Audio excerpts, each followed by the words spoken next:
Bismillahirrahmanirrahim. Uhayyikum jami'an bitahiyatil islamiyah, tahiyatan mubarakatan min indillah. Assalamualaikum warahmatullahi wabarakatuh. Waalaikumsalam.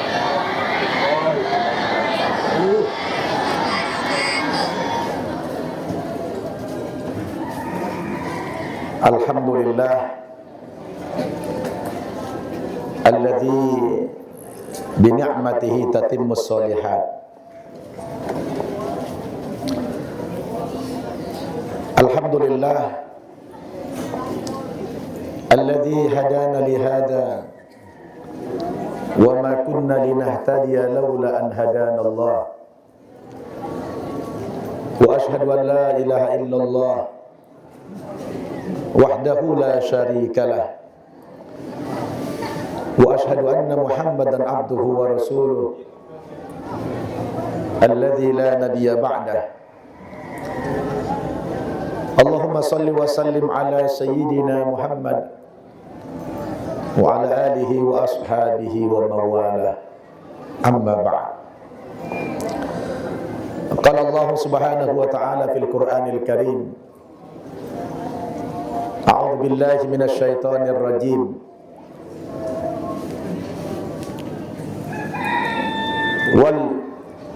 Wal yakhsha alladhina law taraku min khalfihim dhurriyatan di'afan khafu 'alaihim falyattaqullaha wal yaqulu qawlan sadida. Shadaqallahul azim. Yang saya muliakan, buya kita, ayah kita, ketua Yayasan Darul Ikhlas.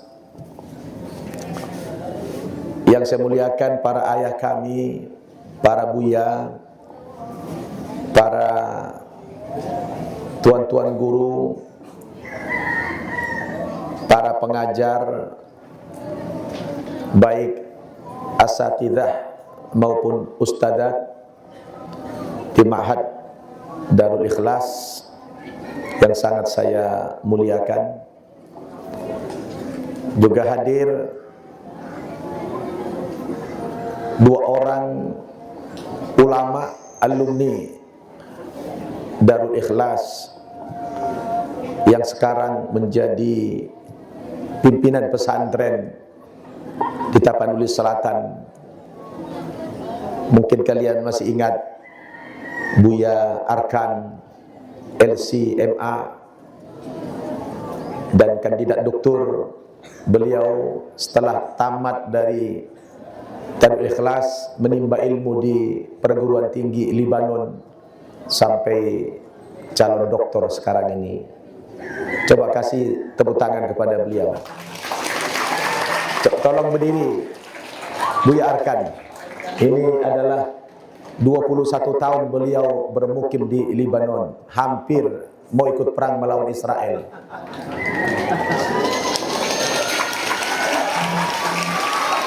Satu lagi abang kelas beliau, pimpinan pesantren Adawiyah Baki Subulus Salam. Tolong berdiri Buya. Ini tidak asing lagi kepada alumni unggulan daripada Darul Ikhlas. Ada lagi Ustadz kondang di Jakarta, teman saya, sahabat saya, alumni Darul Ikhlas, Ustadz Kiai Haji Syariful Mahya Lubis, MA dan kandidat doktor. Itu adalah Ustadz kondang di Jakarta. Kalau kita dengarkan muhasabahnya itu luar biasa. Kebetulan teman saya kuliah dulu di Libya. Ada lagi alumni Darul Ikhlas yang sudah kuliah ke Malaysia, yaitu Ustadz Nizar Nasution, juga doktor dari Malaysia, alumni Darul Ikhlas. Jadi Buya, sebenarnya dari tadi saya mau menangis. Saya tidak sanggup melihat wajah-wajah Buya, ayah-ayah ini terpampang Saya lihat wajah-wajah Buya ini, nampak sekali wajah-wajah ikhlas itu. Saya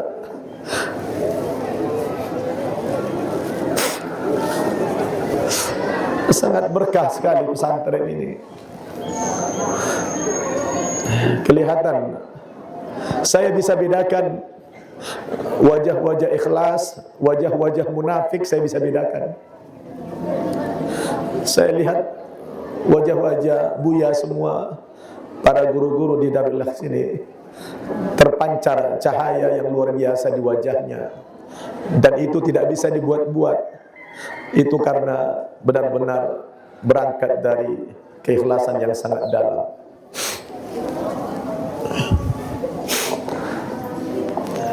Terlihat pesantren ini sangat sederhana, tapi dari tempat ini sudah melahirkan ulama-ulama yang banyak sekali sejak berdiri tahun 1987. Berapa banyak saya mengunjungi pesantren-pesantren mewah, kadang sampai seperti hotel, tetapi anak-anaknya yang dibina jauh daripada akhlakul karimah, karena orientasi pesantrennya adalah materi, orientasi pesantrennya adalah dunia. Di sini anak-anakku sekalian, beruntung kalian dididik di pesantren Darul Ikhlas ini oleh guru-guru yang istimewa, guru-guru yang ikhlas. Saya yakin kalian nanti keluar dari Darul Ikhlas ini akan menjadi ulama semuanya. Amin ya rabbal alamin. Terima kasih Buya sudah memberikan kehormatan kepada saya bisa hadir di tengah-tengah santriwan-santriwati yang lebih kurang 1.700 ini. Saya sangat terharu, sangat terkesan yang luar biasa. Namun saya belum bisa memberikan apa-apa ke pesantren ini. Cuma satu, nanti tolong jangan ada ngasih apa-apa kepada saya ketika saya pulang nanti. Hanya saya bisa menyumbangkan ya sedikit ilmu yang saya miliki dan pengalaman. Saya belum bisa memberikan apa-apa. InsyaAllah saya akan mendoakan pesantren ini terus jaya ilmunya, bukan jaya bangunannya, tapi jaya ilmunya di masa mendatang, InsyaAllah. Saya baru ingat, ternyata Buya yang dulu ngirim santriwati kami mu'allafah yang bernama Afifah Marga Marbun, dia masuk Islam sebelum Covid. Oleh Buya telepon saya, kemudian dikirim ke pesantren kita, dan saya didik anak itu. Alhamdulillah Buya sebulan sudah lancar baca Al-Quran. Lalu saya kuliahkan dia di Institut Ilmu Al-Quran Jakarta. Ya, tapi qadarullah belum selesai kuliahnya. Makasih. Dia pulang dan menikah, tapi dia sudah punya bekal ilmu. Sekarang dia menjadi ustazah di pondok pesantren Al-Ansor Buya Sahdi. Alhamdulillah. Dia mu'allafah. Dan saya terkesan dengan pesan Buya tadi, insyaallah. Memang itu spesialis saya Buya, mendidik para mu'allaf di Indonesia.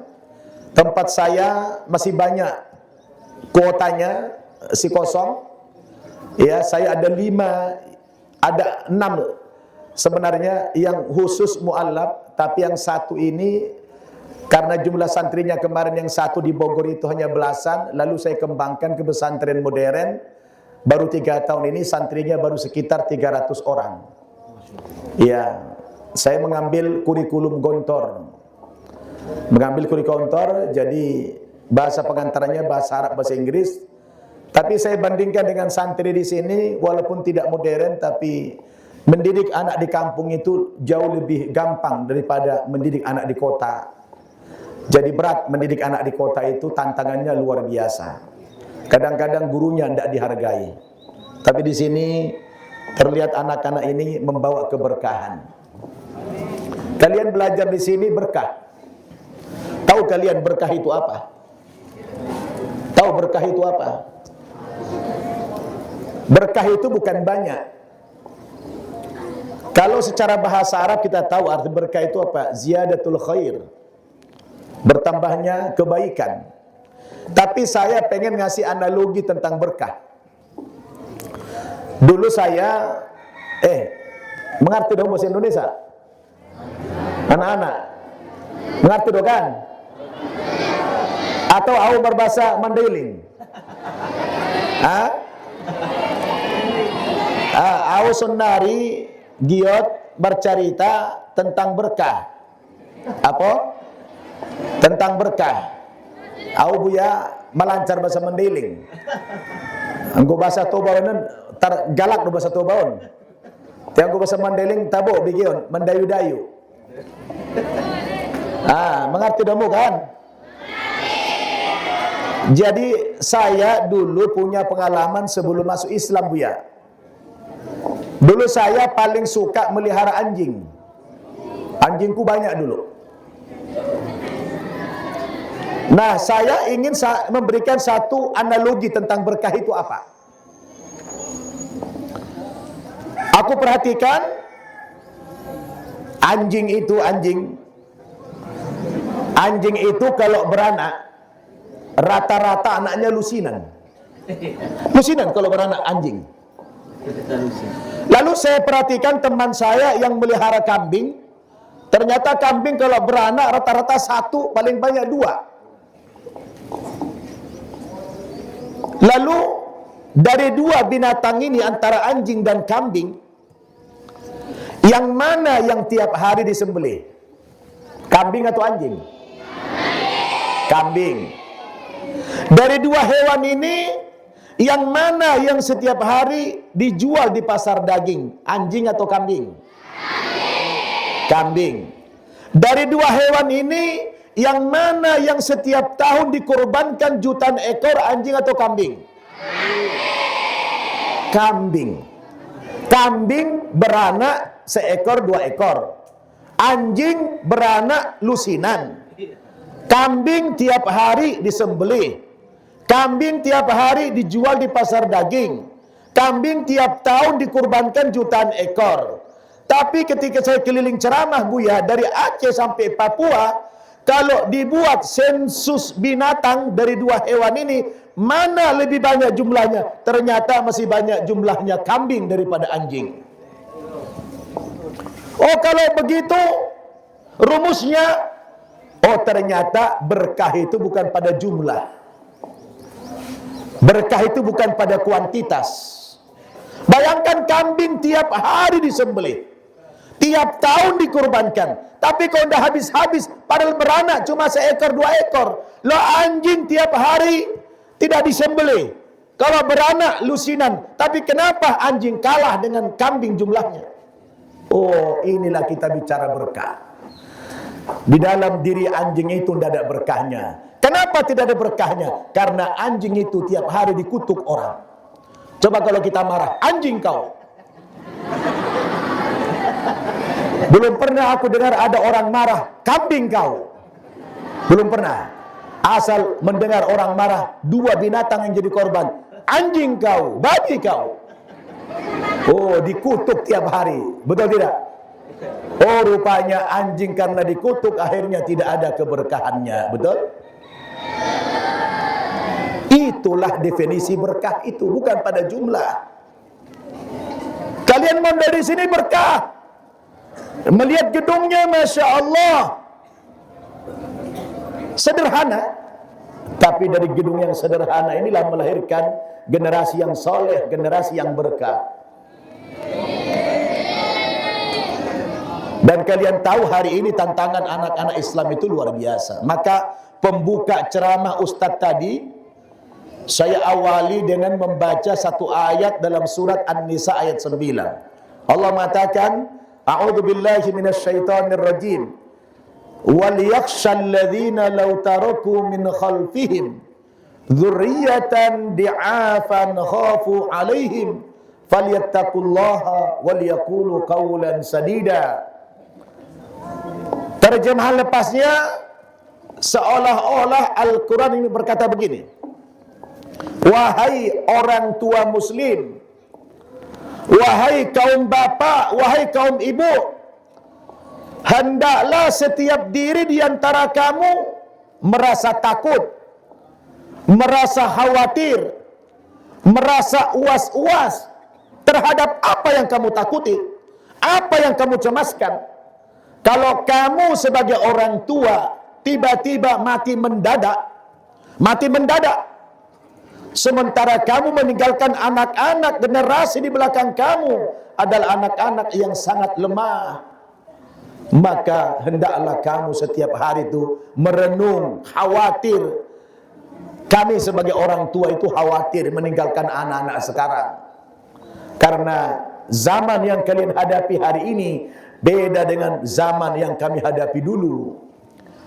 Saya dewasanya di tahun 80-an, nonton TV baru ada hitam putih, baru ada TVRI, belum ada Facebook, belum ada IG, belum ada YouTube, belum banyak, tidak ada sosial media, sehingga rintangan keimanan saat itu tidak sedahsyat hari ini zaman yang kalian hadapi. Betul tidak?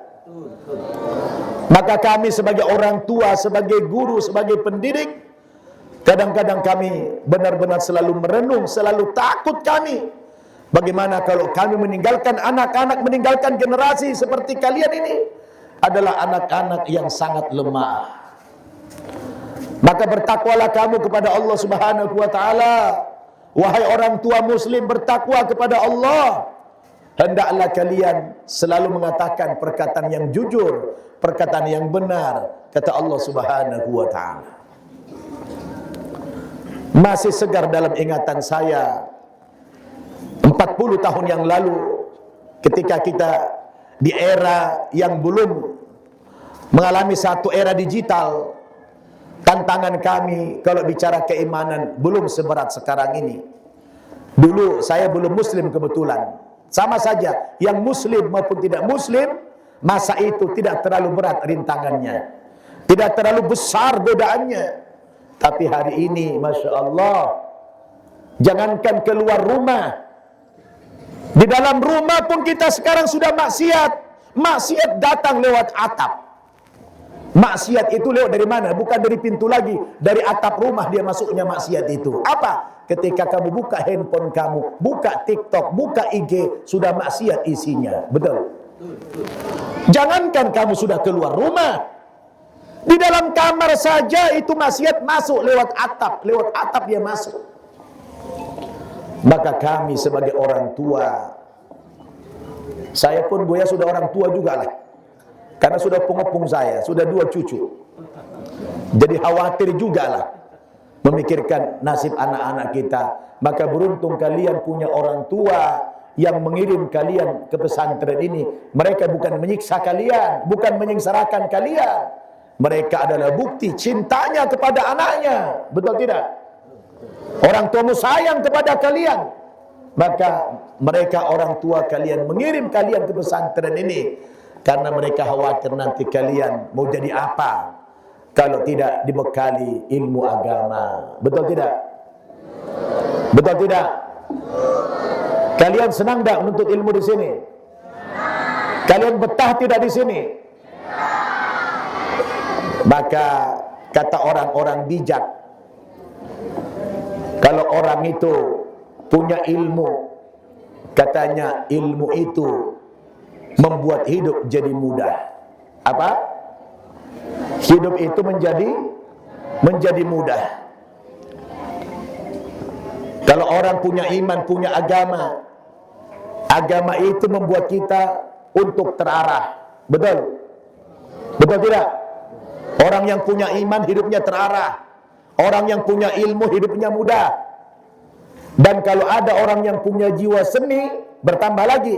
Jiwa seni itu membuat dia menjadi hidupnya indah. Betul? Seni membuat kita indah. Ilmu membuat kita mudah. Agama membuat kita terarah. Betul?